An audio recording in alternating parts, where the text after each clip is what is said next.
pertama kali terungkap adanya laporan dari masyarakat maupun orang tua yang melaporkan kepada kita. Kemudian kita lakukan pengembangan, kemudian kita dapatkan tersangka yang lain, kemudian korban-korban yang lain. Berapa korban? Sementara yang sudah ada laporan polisi ada 5, kemudian berdasarkan dari pemeriksaan oleh penyidik kepada para saksi dan para korban yang lain, diperkirakan sudah 15 orang yang jadi korban. Apa yang dilakukan oleh tersangka? Yang dilakukan oleh tersangka yaitu perbuatan tindak pidana, kemudian pelecehan seksual berupa melakukan onani kepada tersangka yang dilakukan oleh korban, kemudian moral.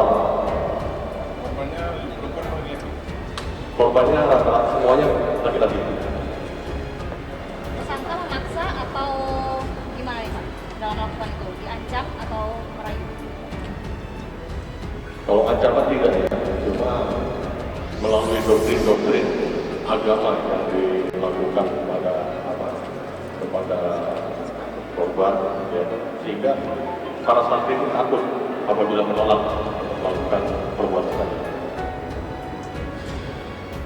Status tersangka dan korban apa?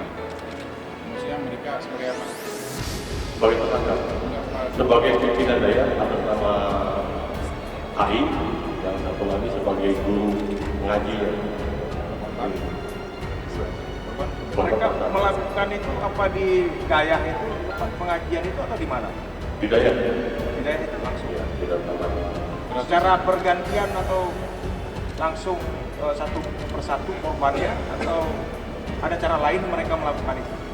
Satu persatu korban dipanggil ke ruangannya untuk bersih-bersih ruangannya. Itu modusnya, untuk bersih-bersih ruangannya, kemudian disuruh buka celana, kemudian ya macam-macam.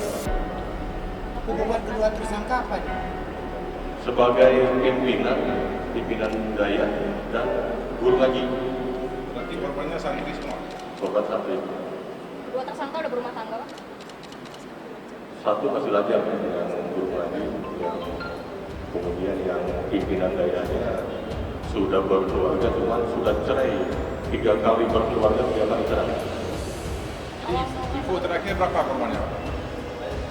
Korban info terakhir itu sudah 15 orang, namun akan kita kembangkan terus, kelihatannya masih ada korban-korban lain. Awal mula terungkapnya korban mengeluh merasa sakit kepada orang tua atau gimana nih Pak? Rasa tidak nyaman, kemudian melaporkan. Sebenarnya tidak melaporkan langsung kepada orang tuanya karena takut. Ya. Ini permulaan perkara ini muncul kata si anak ini, si korban ini tidak kuat menahan rasa malu, tertekan, kemudian dia melaporkan kepada pembantunya. Kemudian pembantunya yang melaporkan kepada orang tua. Menurut keterangan tersangka memang dia mengalami kelainan seks atau gimana? Untuk tersangka sampai saat ini tidak mengakui. Pesantren ini apakah akan ditutup sementara sama pemirsa atau bagaimana? Kalau kita tutup, kita belum bisa mengambil keputusan, karena ini ada beberapa pertimbangan.